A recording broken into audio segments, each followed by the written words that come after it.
दरभंगा में आज मुस्लिम समुदाय के लोग वक्फ संशोधन बिल के खिलाफ अपनी पूरी ताकत के साथ सड़क पर उतर इसका विरोध किया और दरभंगा के मदरसा हमीदिया से एक विशाल जुलूस निकाला, जिसमें हजारों की संख्या में मुस्लिम समुदाय के लोग शामिल हुए। इस प्रदर्शन में मुस्लिम महिलाएं भी बड़ी संख्या में शामिल हुई। अलग अलग संगठन के लोग अपने अपने हाथों में बैनर पोस्टर लेकर सड़कों पर निकले और वक्फ संशोधन नए बिल को काला कानून बता सरकार से वापस लेने की मांग कर रहे हैं। जुलूस में केंद्र सरकार के खिलाफ लोगों ने जमकर नारा भी लगाया। जुलूस दरभंगा के हमीदिया किला घाट से निकलकर जिला मुख्यालय लहरियासराय पहुंचा और एक सभा में तब्दील हो गया, जहां लोगों ने सभा को संबोधित करते हुए वक्फ के नए बिल की खामियां लोगों को बताते हुए कहा कि इस बिल के बहाने सरकार मुसलमानों की जमीन को हड़पना चाहती है। सरकार की शरीयत में दखल अंदाजी किसी भी सूरत में बर्दाश्त नहीं किया जाएगा। प्रदर्शनकारी ने सरकार को चेतावनी देते कहा कि अगर वक्फ बिल वापस नहीं किया गया तो आगे चरणबद्ध आंदोलन किया जाएगा और आगे CAA और NRC जैसे आंदोलन किया जाएगा। एक बात कर रहे हैं मीडिया वाले लोग कि गरीब मुसलमान जहाँ मुसलमानों को छत पे नमाज नहीं पढ़ने दे, आप गरीब मुसलमान की बात कर रहे हैं। आप मीडिया वाले लोग कब सुधरिएगा भाई? सबसे बड़ी बात है ये वक्फ बिल जो आया किसके लिए आया है? ये वक्फ बिल उसके लिए आया है जो बोल रहे हैं गरीब। ये वक्फ बिल आया है जो लैंड माफिया उनको, ताकि लैंड माफिया काट करके जो भी वक्फ का जमीन है लैंड माफियाओं को दे दिया जाए, चाहे वो अडानी हो, अंबानी हो, चाहे वो जो भी हो।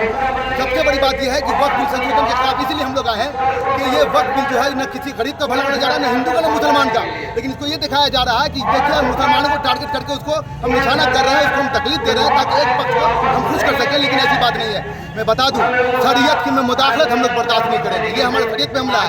CAA NRC हमारे नेशन पे हमला था, वो हम लोग के जो सिटीजनशिप पे हमला था। हम लोग खामोश थे, फिर भी हम लोग एहतजाज करते रहे, लेकिन ये हमारे शरीयत का मामला है। शरीयत में मुदाखलत हम लोग किसी हाल में बर्दाश्त नहीं करेंगे। सर एक चीज़ बताइए, अभी सोशल मीडिया पे बहुत चल रहा है जो वक्फ बोर्ड के रखवाले हैं, मुतवल्ली हैं, वही ज़मीन कब्जा किए हैं, भाई बंधु को दिए हुए हैं, तो उस पर आप लोग की नज़र नहीं जाती है? सर पूरी नज़र है, मेरा यही कहना है, पूरी नज़र है। जब वो मतलब कि 25,000 से ज़्यादा केस क्रिमिनल कोर्ट में केस चल रहा है, तो सरकार को ये चाहिए था कि उस केस को खुलवा करके अविलंब उसको मतलब ये करवाए, मतलब उस केस का फैसला करवाए ताकि उन लोगों को फ़ायदा हो जो वाकई में उसके जो हकदार है। लेकिन देखिए हो क्या रहा है, हो ये रहा है कि जो वक्त पर काबिज हैं इस कानून से उनको सीधे तौर पर फायदा पहुंचेगा, इसीलिए इस कानून के खिलाफ हम लोग पसमानदा मुसलमान को आगे बढ़ाने के लिए क्या बात कर रहे हैं? मुसलमान पूरा मुसलमान पसमानदा है, पूरा मुसलमान पसमानदा है। चाहे एजुकेशन में ले लीजिए, समाज में किसी भी वर्ग में लीजिए, पूरा मुसलमान पसमानदा है। ये आप लोग का ये भ्रम फैलाया जा रहा है पसमानदा मुसलमान को फायदा होगा। जिस तरह से NRC ये जो हमारे दलित खान को दिखाई जाता है मुसलमानों को खड़ा आपको दे दिया जाएगा, उसी तरह ये भ्रम फैलाया जा रहा है कि ये पसमानदा मुसलमान को फायदा होगा। पूरा मुसलमान पूरे हिंदुस्तान में जितने मुसलमान है सब पसमानदा है, उसके लिए काम करना होगा। अच्छा, कानून तो पास हो गया, आप रोड पर निकलने से क्या होगा? सर देखिए कानून पास हो गया, बहुत अच्छी बात है। हम कानून जिस संविधान से पास हुआ उसी संविधान से वापस भी होगा। जब जनता सड़क पर आएगी तब संसद हिलेगा। सर संसद ने पास कर दिया, हम कहाँ कुछ बोल रहे हैं। अब जनता आ रही है रोड पर, अभी बताने के लिए आए आपने जो वक्त बिल हमारे सुरक्षा के लिए आया वो हमारे सुरक्षा के लिए नहीं है, वो हमारे लिए विनाशकारी साबित हुआ। बिहार के एक नेता बोले जो इस वक्त बिल का विरोध करेगा उसको जेल में डाल देंगे। सर खड़ा हूँ सामने, हिम्मत है तो भिजवाए जेल। हम तो बोल रहे हैं हिम्मत है तो भिजवाए जेल। सबसे पहले मेरा नाम मैं पूरे बिहार से डॉक्टर मुन्ना खान दरभंगा से जाने को तैयार है, अगर हिम्मत है तो भिजवा दीजिए। कोई पॉलिटिकल पार्टी का सपोर्ट नहीं मिल रहा। देखिए ये पॉलिटिकल चीज़ ही नहीं है, ये शरीयत का मामला है, ये तमाम मुसलमानों का मामला है, ये किसी शरीयत का ये किसी पार्टी का मामला नहीं है। और जब शरीयत पर जब चोट पहुंचेगा, हमारा एक मुसलमान का बच्चा, कौम का बच्चा सड़क पर नजर आएगा। यहाँ जमा हुए हैं एक एहतजाजी जुलूस के लिए, जो वक्त का बिल, जो वक्त का कानून, काला कानून केंद्र सरकार ने हमें थोपा है, हमारे हक को छीनने का काम किया है, उसके खिलाफ आज हम लोग यहाँ जमा हुए हैं। आज का ये जुलूस नाका नंबर 5 होकर 6 नाका होते हुए, गांधी भट्टी चौक होते हुए, लोहिया चौक होते हुए पोलो ग्राउंड धरना स्थल पर पहुंचेगा, जहां ये जनसभा में तब्दील होगा और वहां से हमारे जो जिम्मेदारान हैं वो एक मेमोरेंडम जिलाधिकारी महोदय को देंगे ताकि हमारी आवाज केंद्र सरकार तक, मोदी सरकार तक पहुंच सके।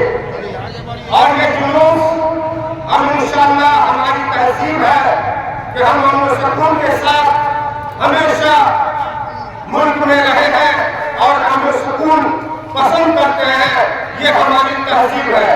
इसी तरह हम लोग यहाँ से जब निकलेंगे तो वही अमन सुकून के साथ वही तहजीब का मुजाहरा करेंगे इंशाअल्लाह।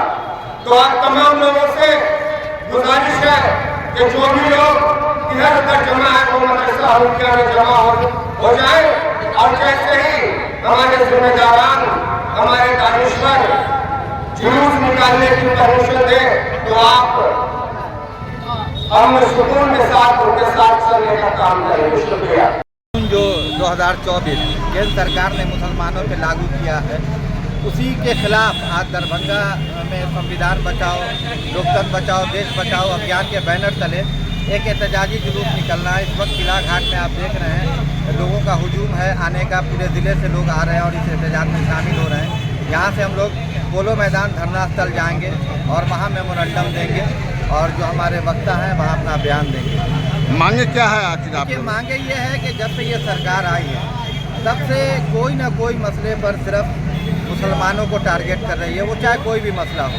आज ये वक्फ की ज़मीन का जो मसला है, ये वक्फ की ज़मीन किसी सरकार की नहीं बल्कि मुसलमानों के आबा व अजदाद की ज़मीन, और उस पर इसकी निगाह थी सरकार की तो उसे किसी तरह कानून बना के सरकार के अंडर में ले, और जिस तरह इन्होंने रेलवे को और बाकी सरकारी चीज़ों को बेच दिया है बड़ी बड़ी कंपनियों के आगे, इसी तरह ये ज़मीन को भी बेच दे।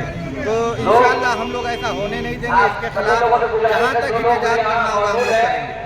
अगर आप लोग की मांगे नहीं पूरी होती तो आप लोग क्या करेंगे? नहीं, बिल्कुल हम लोग जहाज़ों के आखिरी हद तक पूरे मुल्क में एहतजाज हो रहा है और ये एहतजाज धीरे धीरे बढ़ता जाएगा, क्योंकि ये छोटी मोटी बात नहीं है।